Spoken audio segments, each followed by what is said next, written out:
আৰম্ভণি সীমা বৃদ্ধি উপান্ত কৰদাতাসমূহৰ বাবে কৰ আৰোপণ গাঁথনিৰ উচ্চ সীমা ৭৫ লাখ টকাৰ পৰা ১৫০ লাখ টকালৈ বৃদ্ধি কৰা হৈছে, যিয়ে তেনে কৰদাতাসকলক কোনো বিশদ হিচাপে ৰখাৰ প্ৰয়োজনীয়তা অবিহনে মুঠ আয়ৰ ওপৰত ১% মোটামুটি সামগ্ৰী আৰু সেৱা কৰ পৰিশোধ কৰিবলৈ সক্ষম কৰি তুলিছে। সামগ্ৰী আৰু সেৱা কৰ জিএছটিৰ অধীনত পঞ্জীয়নৰ আৰম্ভণি সীমাও মূল্য সংযোজিত কৰ ভেটৰ অধীনত ৬ লাখ টকাৰ তুলনাত ৪০ লাখ টকালৈ বৃদ্ধি কৰা হৈছে, যিয়ে ক্ষুদ্ৰ আৰু উপান্ত কৰদাতাসকলৰ কৰৰ বোজা লাভক কৰাটো সহজ কৰি তুলিছে।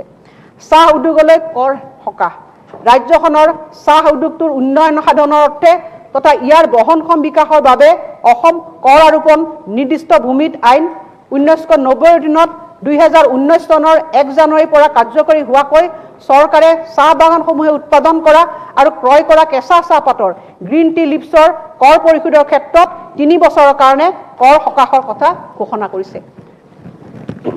অধ্যক্ষ মহোদয়, এই কৰ সকাহৰ ঘোষণাই ৰাজ্যখনত চাহ উৎপাদনকাৰী উদ্যোগসকললৈ যথেষ্ট সকাহ দিব।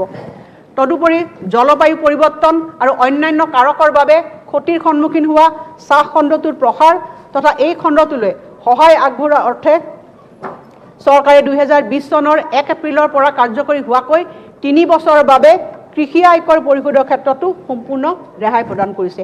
এগ্ৰিকালচাৰ ইনকাম টেক্স ফ্ৰী হ'ব। অধ্যক্ষ মহোদয়, অসম উদ্যোগিক নীতিৰ অধীনত ৰাজ্যিক সামগ্ৰী আৰু সেৱা কৰ জিএছটি পৰিশোধ এইটো গৌৰৱৰ বিষয় যে মূল্য সংযোজিত কৰ ভেটৰ অধীনত কৰৰ উদ্গনিমূলক ব্যৱস্থা লাভ কৰা বৰ্তমানে থকা উদ্যোগসমূহ তথা নতুন বিনিয়োগক আকৰ্ষণ কৰিবলৈ নতুন উদ্যোগৰ বাবে সামগ্ৰী আৰু সেৱা কৰ পৰিশোধ আঁচনি প্ৰৱৰ্তনৰ ক্ষেত্ৰত সমগ্ৰ দেশৰ ভিতৰত অসমীয়াই হৈছে প্ৰথম ৰাজ্য। জিএছটি আমি ইমপ্লিমেণ্ট কৰাৰ ক্ষেত্ৰত আমাৰ ৰাজ্যখনে প্ৰথম ৰাজ্য আছিল।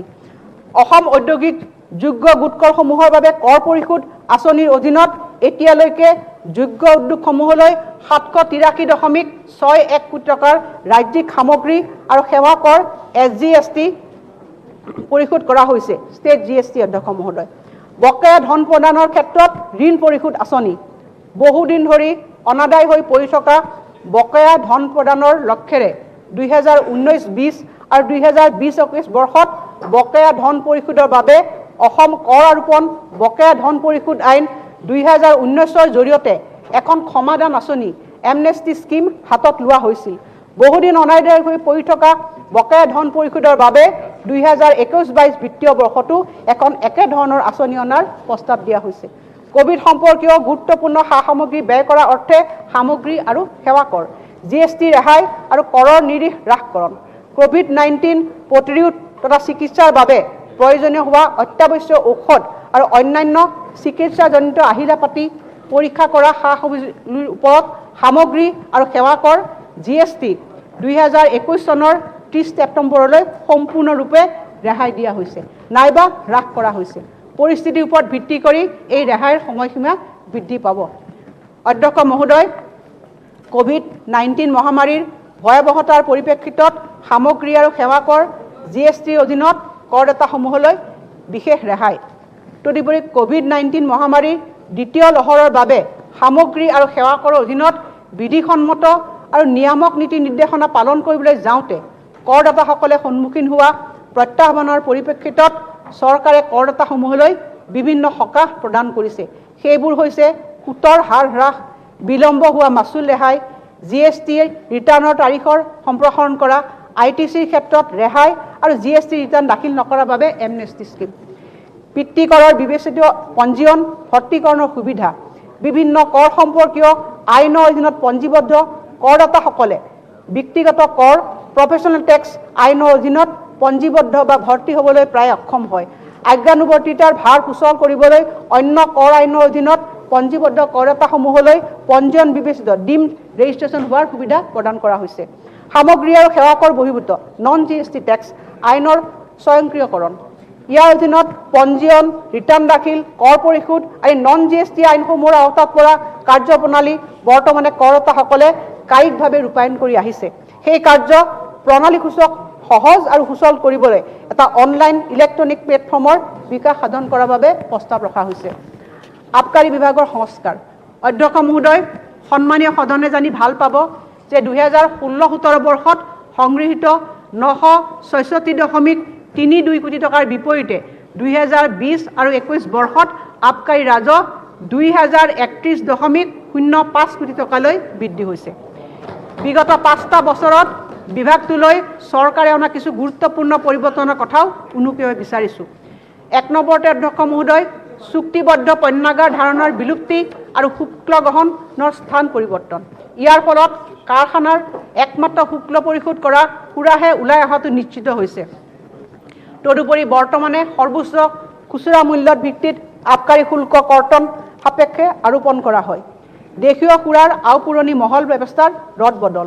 দেশীয় সুৰাৰ মহল ব্যৱস্থা বাতিল কৰি বটলত বিক্ৰী ব্যৱস্থা কৰাৰ যোগেদি তেনে সুৰাৰ মানদণ্ডও অক্ষুণ্ণ ৰখাটো নিশ্চিত কৰা হৈছে। সুৰাযুক্ত ঐতিহ্য পানীয় নীতি। বিভিন্ন থলুৱা জনগোষ্ঠীৰ বিশেষকৈ মহিলাসকল বা পুৰুষসকলক আৰ্থিকভাৱে শক্তি প্ৰদান আৰু পৰ্যটনৰ বিকাশৰ বাবে 2017 চনত এই নীতি প্ৰস্তুত কৰা হৈছে। মানৱীয় আন্তঃসংযোগিতা হ্ৰাস কৰিবলৈ বাণিজ্যিক ব্যৱস্থাৰ স্বয়ংক্ৰিয়কৰণ। ৰাজহ সংগ্ৰহ, পাৰ্মিট তথা অনুমতি পত্ৰ, অনুজ্ঞাপত্ৰ সম্পূৰ্ণৰূপে অনলাইন আৰু ডিজিটেল কৰি তোলা হৈছে। তদুপৰি বিশ্ব বেংকৰ সাহায্যপ্ৰাপ্ত এছপায়াৰ প্ৰজেক্টৰ অধীনত এক ব্যাপক আৰু শক্তিশালী অনলাইন ব্যৱস্থা আৰম্ভ কৰা হৈছে আৰু অতি সোনকালে এই ব্যৱস্থাটো অধিক কাৰ্যক্ষম কৰি তোলা হ'ব। তদুপৰি আবকাৰী বিভাগৰ এটা অত্যাধুনিক ৰসায়নাগাৰৰ কামো আৰম্ভ হৈছে।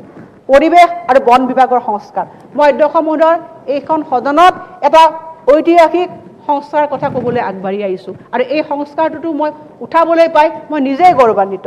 অধ্যক্ষ মহোদয়, পৰৱৰ্তী বিত্তীয় বৰ্ষত বন বিভাগৰ যি ৰয়েলটি আছে ৱৰ্কছ ডিপাৰ্টমেণ্টৰ লগত যোগাযোগ কৰি আমি 3 গুণ বৃদ্ধি কৰিবলৈ আমি লৈছোঁ আৰু ইয়াৰ লগতে এই ৰয়েলটি আমি চ'ৰ্চতে আমি সংগ্ৰহ কৰিম আৰু ফলস্বৰূপে ইয়াৰ আমাৰ ৰাজ্যখনৰ যিটো ফৰেষ্ট ৰয়েলটি আছে এই ফৰেষ্ট ৰয়েলটিও কেইবা হাজাৰ কোটি টকালৈ বৃদ্ধি পাব। গতিকে অধ্যক্ষ মহোদয়, আমাৰ ৰাজ্যখনৰ নিজা ৰাজহ সংগ্ৰহৰ ব্যৱস্থাটোত ই এক শক্তিশালী ভূমিকা পালন কৰিব। তৃতীয়তে অধ্যক্ষ মহোদয়, আমাৰ মাননীয় মুখ্যমন্ত্ৰীৰ প্ৰশংসনীয় সিদ্ধান্তৰ লগত ৰজিতা খুৱাই তেখেতৰ বিত্তমন্ত্ৰী হিচাপে থকাৰ সময়ত জনসাধাৰণৰ ওপৰত কোনো ধৰণৰ অতিৰিক্ত কৰ বা বিত্তীয় বোজা নিদিয়াকৈ বা ঐতিহাসিক সিদ্ধান্তৰ নিচিনাকৈ ময়ো এই ধাৰা অব্যাহত ৰখাৰ লক্ষ্যৰে জনসাধাৰণৰ ওপৰত কোনো ধৰণৰ অতিৰিক্ত কৰ আৰোপ নকৰাকৈ মোৰ বাজেট দাখিল কৰিব বিচাৰিছোঁ। মই এই বাজেটখনৰ অধ্যক্ষ মহোদয় শেষলৈ আহিছোঁ আৰু এই বাজেটখনৰ এক প্ৰাক্কলনৰ বিষয়ে আপোনাক অৱগত কৰিব বিচাৰিছোঁ। অধ্যক্ষ মহোদয়, 2021-22 বৰ্ষৰ বাজেট প্ৰাক্কলনত ৰাজ্যখনৰ একত্ৰিতকৃত নিধিত মুঠ 1,73,00,00,000